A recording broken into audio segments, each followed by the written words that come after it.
Avant que la vidéo commence, je tiens à dire que je change également la formule des tops. Je ne ferai pas directement, je ne passerai pas à mon top, mais je ferai un peu une rétrospective des films en question, donc là en l'occurrence de la saga Hunger Games, et après je vous donnerai brièvement mon top. Voilà, c'est un petit peu comme avec les claps. Salut tout le monde, j'espère que vous allez bien, je suis très content aujourd'hui de vous retrouver pour cette nouvelle vidéo.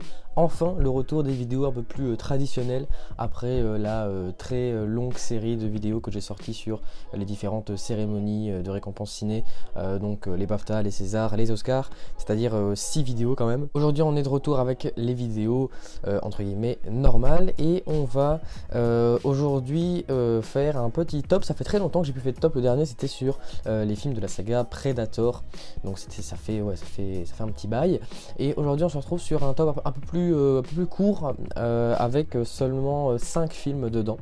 Et également sur une saga que je connais et que j'ai vu il y a très longtemps pour la première fois, une des premières sagas que j'ai vues de ma vie.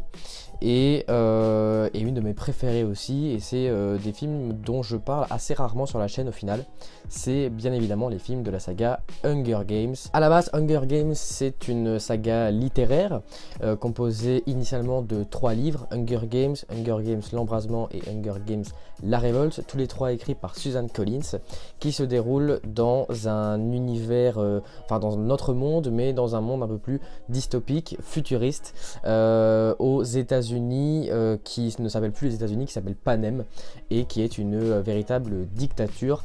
Et suite à une guerre entre des districts, car Panem est divisé en districts, le Capitole, qui est en fait l'état, on va dire, chef de tous ces états, de tous ces districts, chef, donc Capitole qui est la capitale de Panem, a tout simplement instauré ce qu'on appelle les Jeux de la faim, donc les Hunger Games, qui consistent à envoyer chaque année deux tribus, c'est ce qu'on appelle, on appelle ça comme ça, de chaque district au Capitole, un homme et une femme d'entre 16 et 22 ans, je crois, un truc ainsi, qui doivent donc tous se battre dans une arène afin qu'il ne reste qu'un seul survivant. C'est la punition qui a été réservée au district pour avoir fait la guerre contre le Capitole. Donc c'était pas une guerre entre les districts, mais bon, vous m'avez compris. On suit donc dans cette saga littéraire plusieurs personnages, notamment le personnage principal qui n'est autre que Katniss Everdeen, la tribu du district 12, la femme du district 12, qui est un des districts les plus pauvres,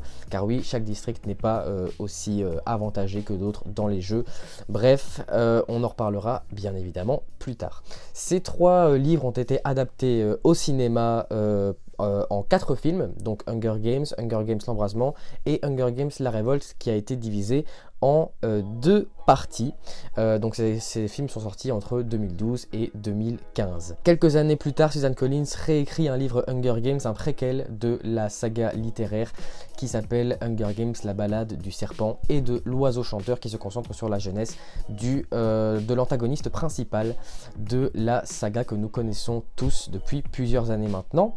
Ce livre a bien évidemment été adapté au cinéma l'année dernière, en 2023, et voilà, du même nom, avec la même histoire, mais encore une fois, on y reviendra plus tard. En 2012 sort donc le premier film Hunger Games, première adaptation cinématographique de la saga de Suzanne Collins. C'est réalisé par Gary Ross, qui sera ce sera le seul film réalisé par Gary Ross de la saga. Tous les autres seront réalisés par Francis Lawrence. Comme je l'ai dit, on suit l'histoire de Katniss Everdeen, qui est la tribu du district 12. Elle est choisie pour être, elle se porte volontaire finalement pour être la tribu du district 12, la tribu féminin, le tribut féminin plutôt. Katniss Everdeen qui est interprétée par Jennifer Lawrence. Initialement, c'est sa petite sœur Primrose Everdeen qui est choisie, qui est tirée au sort, alors que c'était la première année où elle pouvait l'être. Mais Katniss, pour sauver sa sœur, se porte volontaire. Le tribut masculin du district 12 n'est autre que Peeta Mellark, que Katniss ne connaissait pas tant que ça.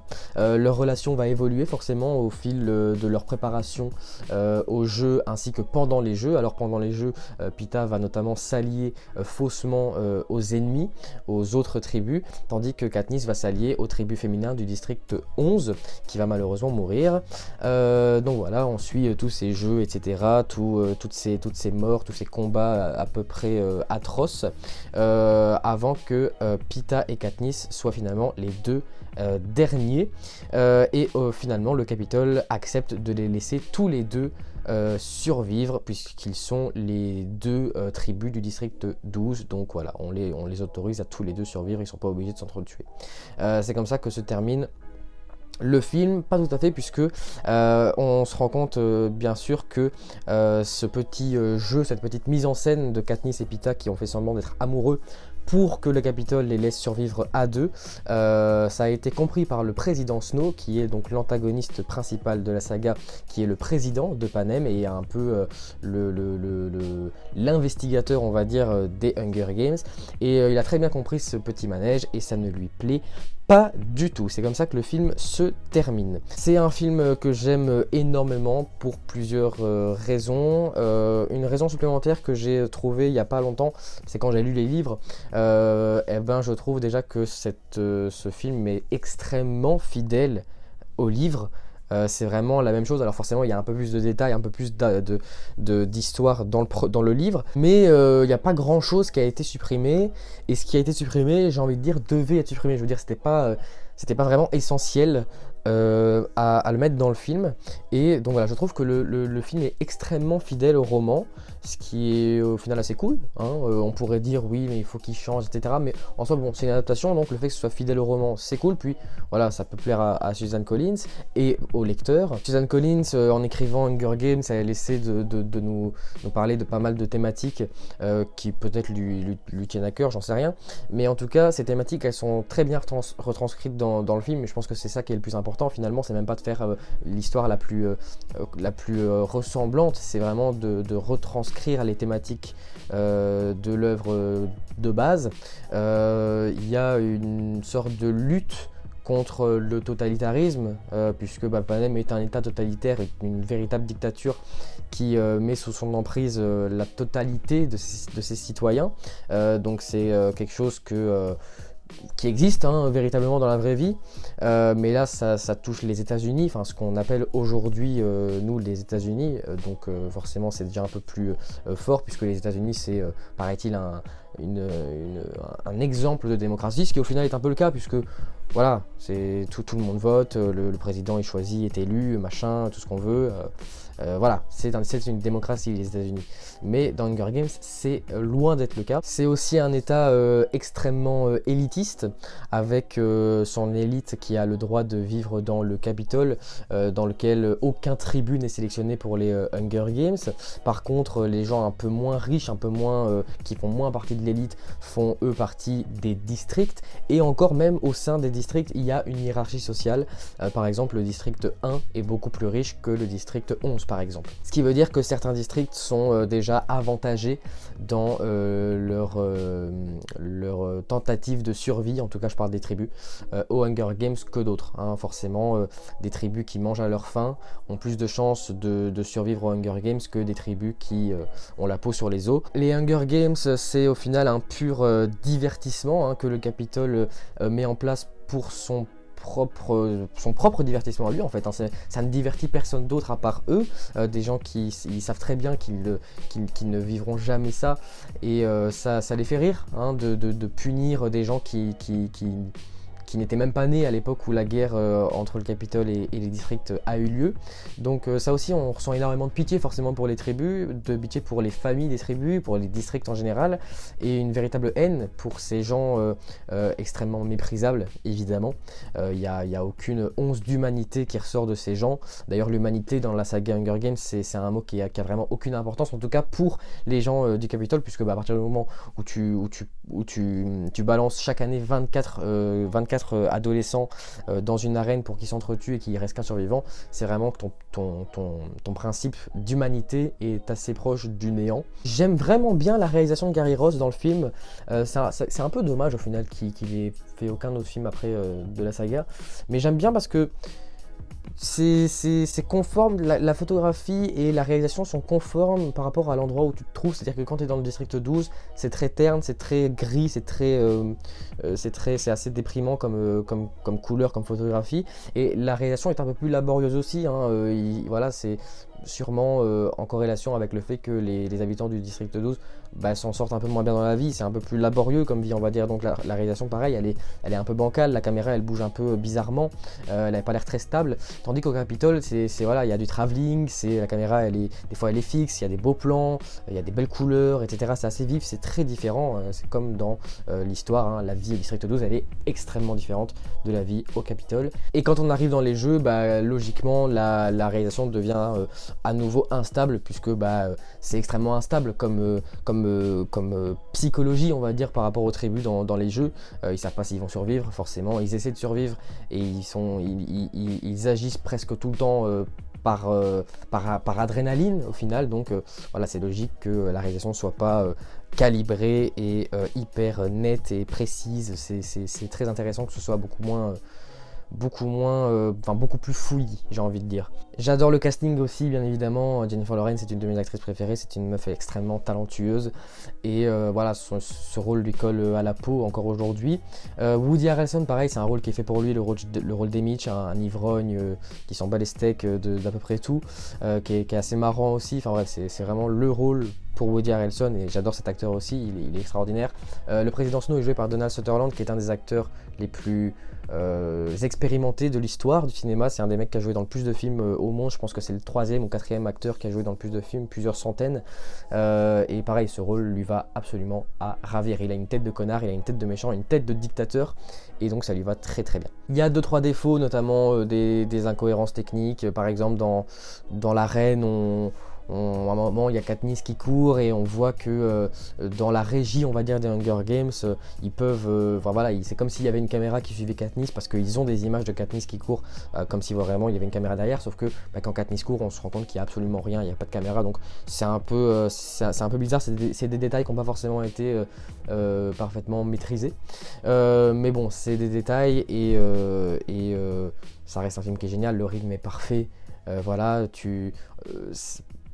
c'est peut-être un petit peu le problème des livres, c'est que c'est peut-être le rythme, parce que même si c'est des livres que tu dévores, le temps qu'on passe dans les jeux par rapport au temps qu'on passe à se préparer et tout, c'est pas forcément très très bien réparti, et dans les films c'est l'inverse, c'est vraiment très très bien réparti, ça passe vite, tu passes pas trop de temps dans les jeux mais en même temps pas trop peu de temps non plus. Bref, chaque phase de l'histoire a une durée raisonnable et adéquate.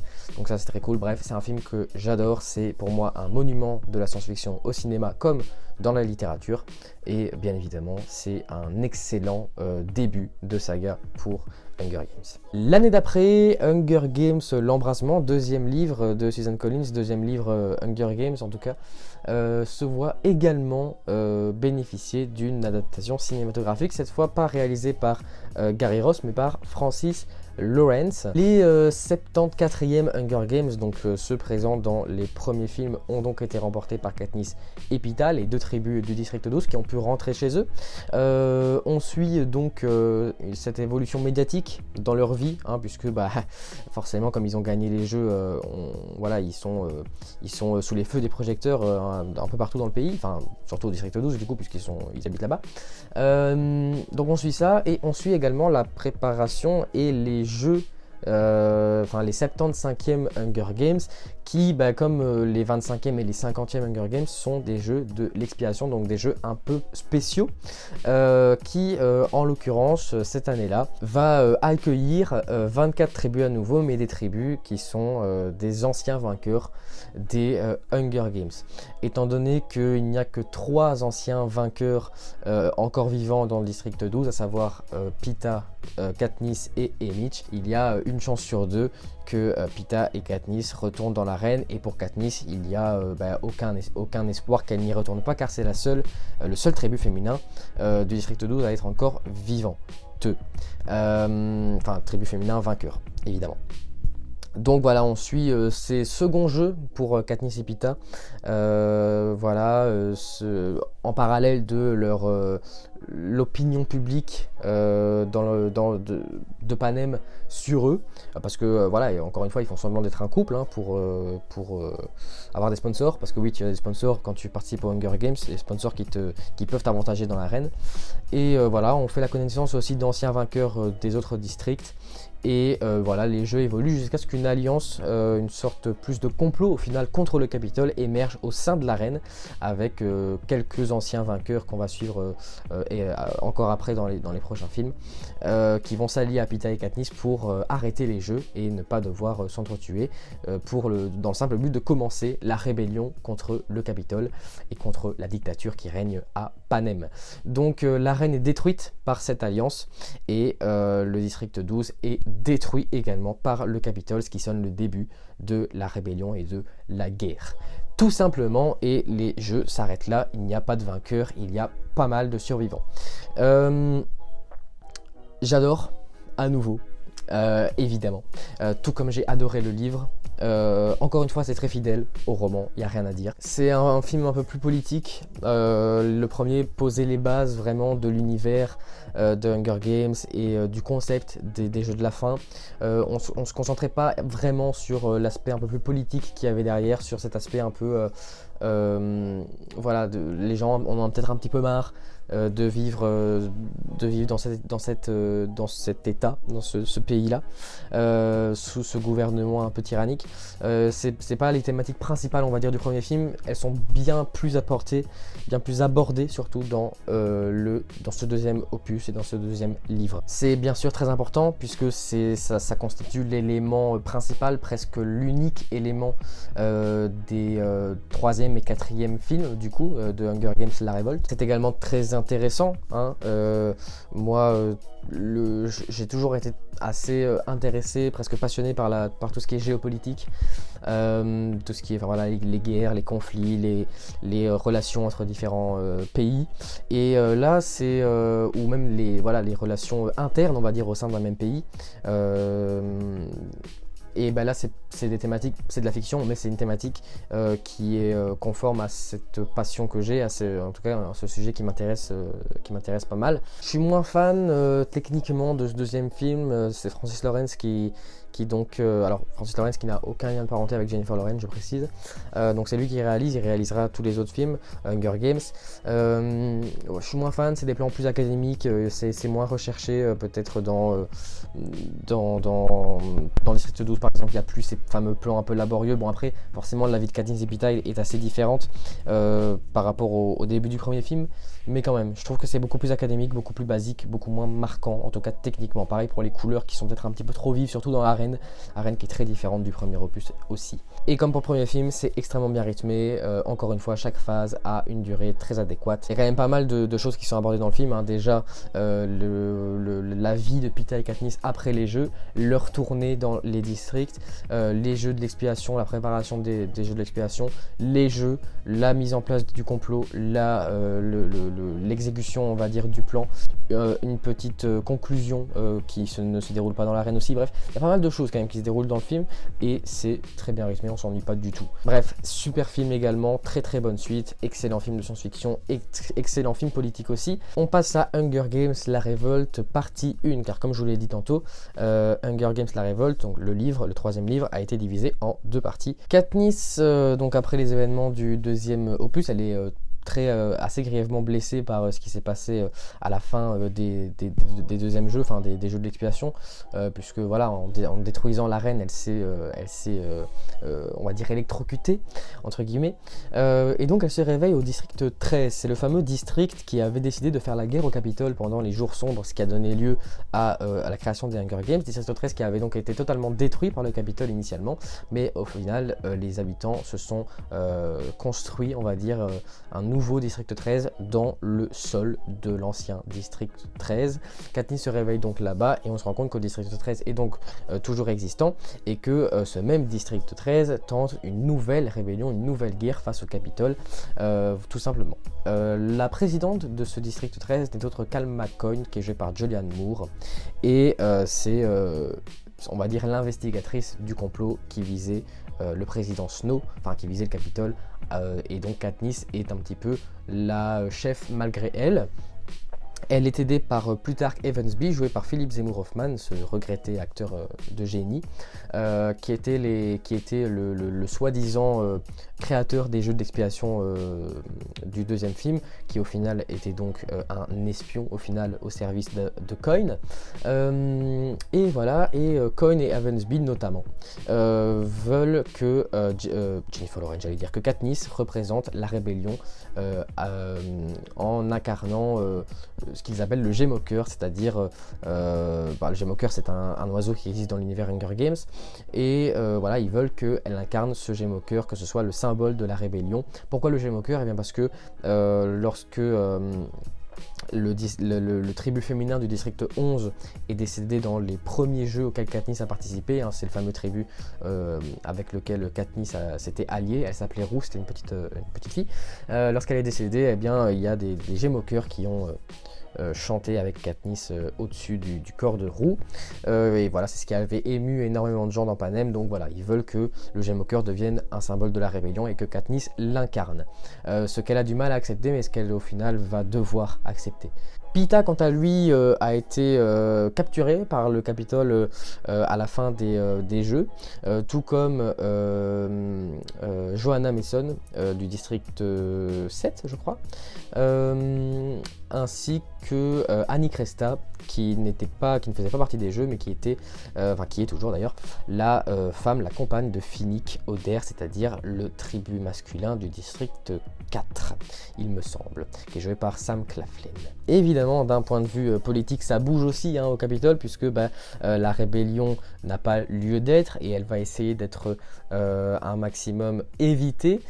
Tout symbole concernant le Gémoqueur est interdit sous peine d'être exécuté, tout simplement. Tout acte de rébellion, toute tentative de complot est également puni, c'est évident. De l'autre côté, la propagande essaie de prendre du terrain aussi, forcément, avec Katniss qui tente de convaincre par tous les moyens le peuple de Panem de se rebeller aussi, notamment lorsqu'elle assiste à l'explosion d'un hôpital dans le district 8, mais aussi lorsqu'elle comprend que Peeta est manipulé par le Capitole et qu'il essaie que le Capitole essaie via Peeta de pousser les gens à ne pas justement se rebeller, ce que le véritable Peeta ne voudrait pas. Finalement, Peeta reprend un petit peu ses esprits et trahit le Capitole en prévenant le district 13 qu'une attaque va avoir lieu, ce qui permet à ses habitants de survivre, tout simplement. Une escouade du district 13 se rend directement au Capitole pour essayer de libérer Peeta, Annie et Johanna, ce qu'ils parviennent à faire. Le film se termine là avec Katniss qui se rend compte que Peeta a complètement perdu la boule et qu'il a été torturé par le Capitole après sa trahison, et que voilà, il a plus du tout ses esprits et il est devenu un Peeta complètement dark. Extraordinaire. Masterclass, film incroyable. Là pour le coup les thématiques politiques elles sont beaucoup plus présentes, elles sont même intégralement présentes. Il n'y a plus de Hunger Games. Ce qui reste des Hunger Games, c'est les thématiques qui découlaient des Hunger Games, qui sont essentiellement politiques. Mais il n'y a plus de Hunger Games proprement dit. Enfin si, il y a des Hunger Games, mais à grandeur nature, c'est-à-dire la guerre au final. Le personnage de Katniss est on ne peut plus intéressant, il l'était déjà avant, mais là je trouve qu'il y a un véritable développement avec un personnage qui a une vraie profondeur. Autant je déteste le fait que dans le film elle passe son temps à embrasser Gale, puis à se souvenir qu'elle est amoureuse de Peeta, puis au final elle se sépare, enfin bref, elle jongle entre deux mecs, c'est assez insupportable. Mais à part ça, voilà, elle prend conscience de ses responsabilités, elle prend conscience que elle va devoir incarner cette rébellion, et même si au départ elle ne veut pas, parce que pas forcément par égoïsme, mais parce qu'elle a peur que ça mette en danger les gens qu'elle aime, elle se rend compte au final que ce qui met en danger les gens qu'elle aime, c'est le Capitole, et que pour essayer de mettre en sécurité les gens qu'elle aime, il faut, oui, en effet, qu'elle incarne cette rébellion et qu'elle la soutienne. Donc c'est très intéressant. Snow est également plus présent que d'habitude et on comprend aussi encore plus son personnage qui est véritablement Maboule au final. On se rend compte qu'il est capable de tout, qu'il est complètement fou, qu'il est complètement tyrannique, on le savait déjà, et que voilà, qu'il reculera devant rien pour garder le pouvoir. On se rend compte de sa puissance, on se rend compte de ce qu'il est, on se rend compte de la menace qu'il peut représenter pour à peu près tout le monde. On pourrait croire que le fait qu'il n'y ait pas de jeu et que le film se concentre intégralement sur l'aspect politique de l'univers Hunger Games peut-être enlève du rythme et peut-être pas moins intéressant. C'est pas du tout le cas, c'est même plus divertissant je trouve encore que quand il y avait les jeux. Là il n'y a pas de phase, je veux dire c'est une histoire qui se suit, c'est pas voilà, on tire au sort, on se prépare à des jeux, on fait les jeux sont finis. Il n'y a pas des phases comme ça qui peut-être peuvent aider à avoir un rythme assez soutenu. Là non, c'est une histoire complète, même pas forcément complète, la moitié d'une histoire et il y a la deuxième moitié dans un film qui arrive après. C'est moins facile d'avoir un rythme régulier avec une seule histoire continue comme ça, mais c'est très bien fait et je trouve que c'est même encore mieux rythmé, encore plus divertissant qu'avant. Donc voilà, c'est à ce niveau-là, il n'y a rien à dire. On passe forcément à la deuxième partie de Hunger Games, la Révolte, sortie donc en 2015, soit un an après la première partie en 2014, toujours réalisée par Francis Lawrence et qui se concentre sur la deuxième partie entre guillemets du livre de Suzanne Collins, qui va donc clôturer la saga. La rébellion, la révolte, la guerre civile, tout ce qu'on veut continue bien sûr, et il va être temps pour Katniss et pour le district 13 et pour même tous les autres districts de gagner un peu du terrain et de peut-être même remporter cette guerre. Donc Katniss et une escouade va tenter d'assiéger le palais présidentiel directement. Donc ils se rendent au Capitole. Voilà, ils se rendent au Capitole avec donc cette escouade composée notamment de Katniss, de Gale qui est son ami de toujours, mais également de Peeta. Notamment Peeta qui a donc plus ou moins repris vite fait ses esprits après les événements du troisième film. Forcément leur aventure, leur épopée jusqu'au palais est semée de pièges et de tout ce qu'on veut et de péripéties pas très drôles qui fait que certains membres de cette escouade meurent tout simplement.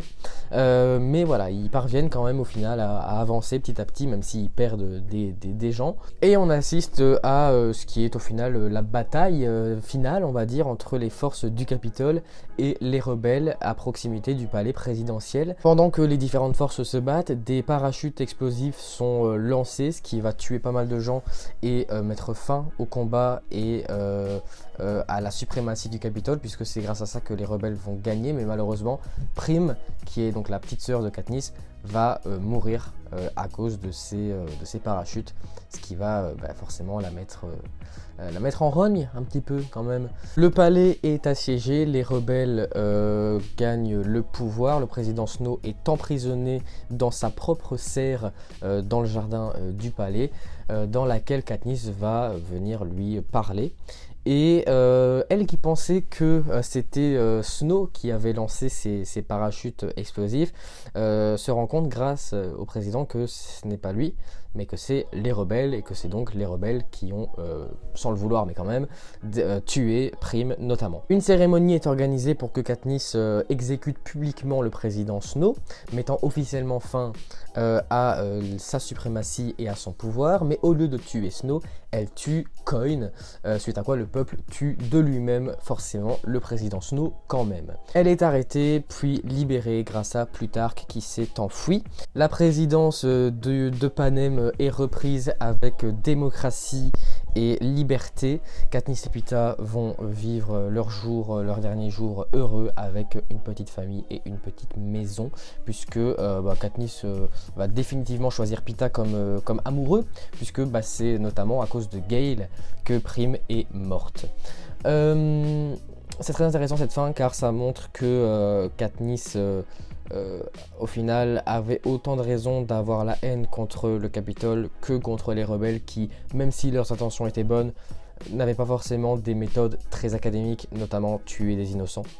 C'est peut-être un petit peu une critique sur les États-Unis qui ont assez souvent fait ça, hein, même si les intentions de l'armée américaine a souvent été bonnes pour libérer certains pays, leur méthode n'a pas toujours été n'ont pas toujours été très appréciables et il y a quand même eu beaucoup d'innocents morts. Je pense notamment à Hiroshima, c'est le premier exemple qui me vient. Bref, donc encore une fois, personnage de Katniss très bien développé. Honnêtement, je suis moins fan de cette deuxième partie. L'aspect politique est toujours présent, est toujours plaisant, ça il n'y a pas de problème, les personnages sont toujours cool. Le rythme est parfait, c'est assez bien réalisé, tout ce qu'on veut. Bref, les bons points, on va dire, des précédents films sont toujours là, ça il n'y a pas de souci. Il y a un peu plus de surnaturel que de politique, j'ai l'impression, et c'est un petit peu dommage. Par exemple, Finnick est tué par des mutants. Des zombies mutants un petit peu, ça n'a pas forcément sa place. Il y a aussi le personnage de Tigris qui finalement est là, enfin on sait que c'est la, grâce au livre et grâce au préquel, que c'est la cousine du président Snow. Sauf que Tigris, voilà, comme son nom l'indique, elle a un visage de tigre un peu bizarre. Bon, c'est quelqu'un du Capitole, mais on sait que les gens du Capitole ont une mode un peu bizarre.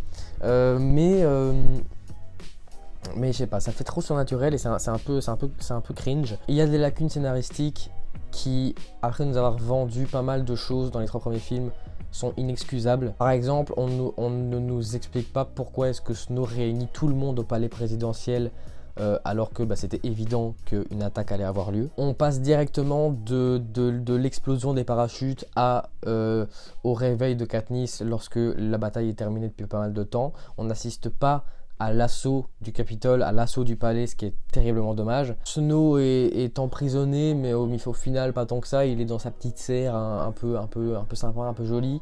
On comprend pas comment est-ce qu'il a survécu aussi à l'assaut, puisque finalement, si les rebelles ont pris d'assaut le palais, je vois pas comment Snow a pu survivre, et au final il a survécu. Donc là non plus c'est pas trop expliqué. Bref, ça reste des petits détails, mais qui ont leur importance, et voilà, pour moi c'est des lacunes qui sont très maladroites.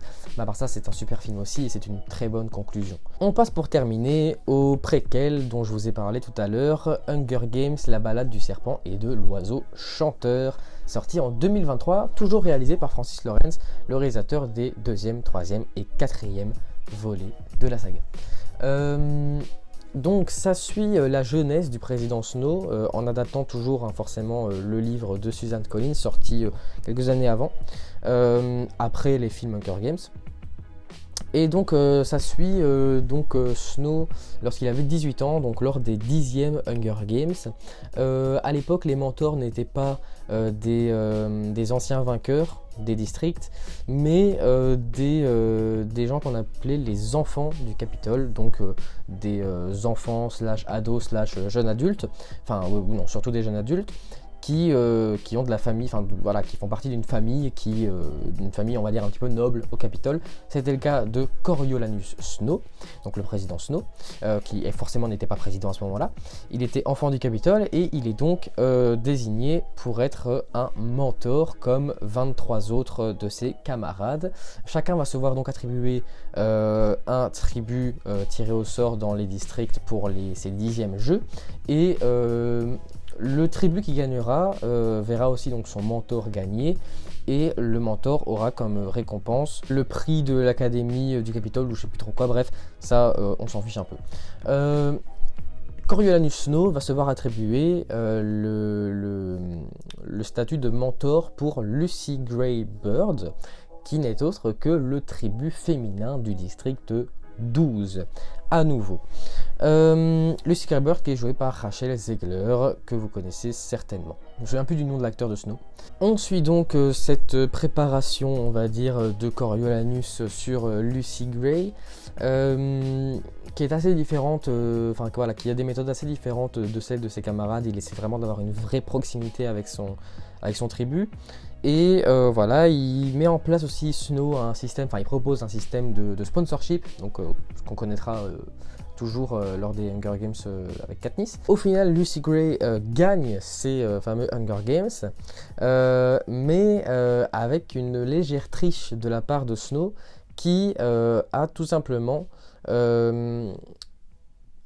appris, on va dire, à des serpents génétiquement modifiés qui allaient être lancés dans l'arène. Il le savait, l'odeur de Lucy Gray, et lorsqu'ils connaissent l'odeur de quelqu'un, ils ne l'attaquent pas.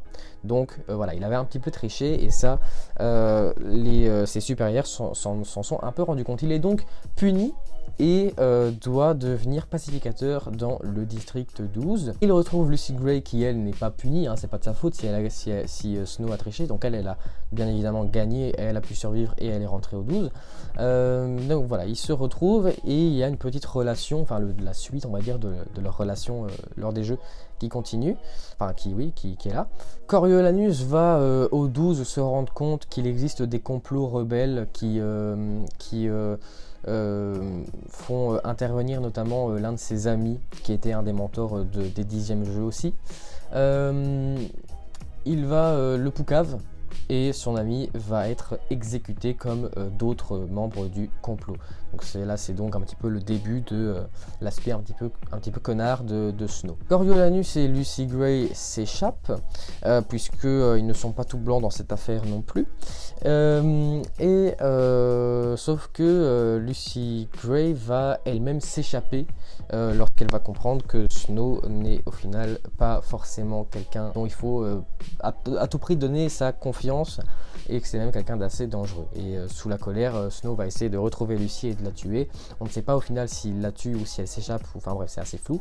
Dans tous les cas, Snow retourne au Capitole. Il retourne au Capitole et peut retourner à l'université grâce à un don des parents de son ami qui l'a trahi. Bon, ça, ils ne le savent pas. Voilà, on se rend compte aussi à la fin qu'il manipule certains de ses contacts, qu'il assassine même le créateur des jeux, qui est joué par Peter Dinklage. Et voilà, et tout ça jusqu'à se hisser.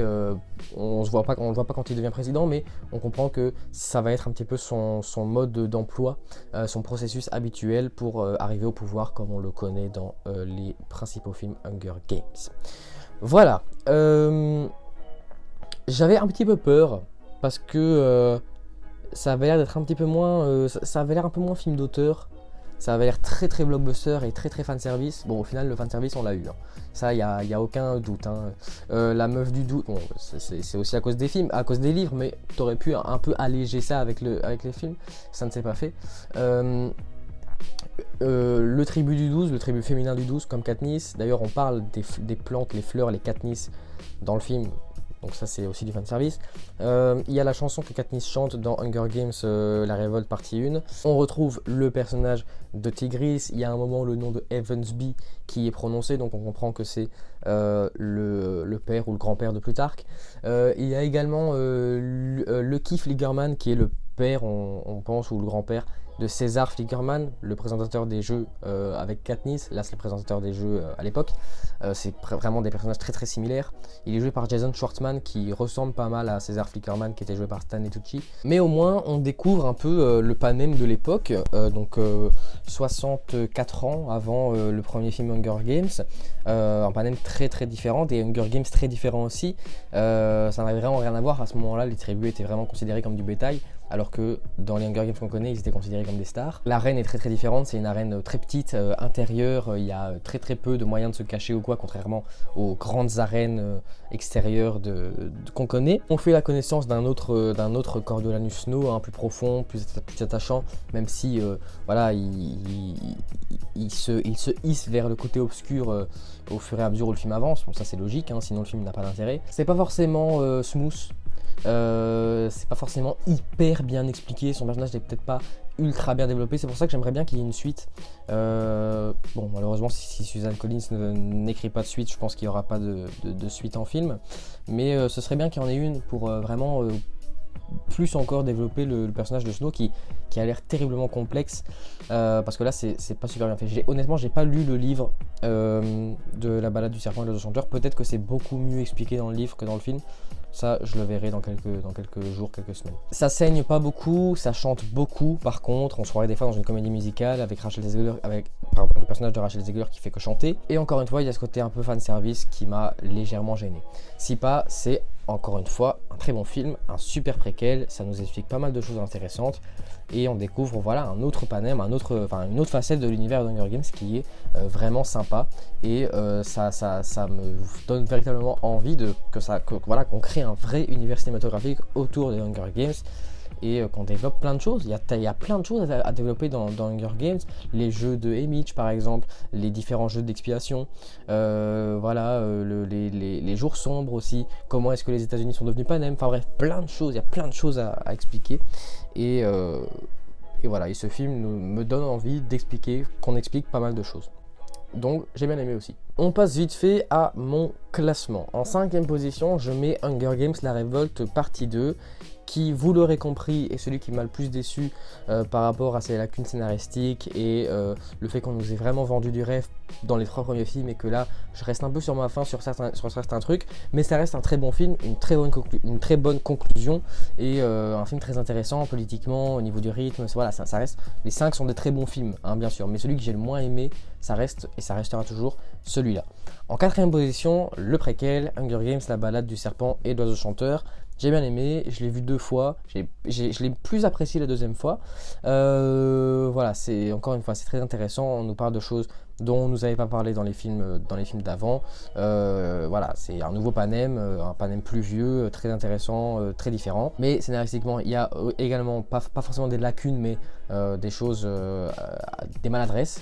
Voilà, et voilà, j'aurais pas fait le film exactement comme ça, mais c'est un très bon film, un très bon préquel. En 3e position, Hunger Games, L'Embrasement. Bon là, pour ce qui est du top 3, voilà, ça m'a été très difficile de faire un choix, mais Hunger Games, L'Embrasement est pour moi voilà, le moins bon des 3 premiers films. J'ai quand même adoré, j'ai très peu de choses... de mauvaises choses à dire au final. Peut-être voilà la transition entre la mise en scène très intéressante et un peu plus académique qui m'a un peu gêné, mais c'est vraiment le seul truc que je peux vraiment reprocher au film.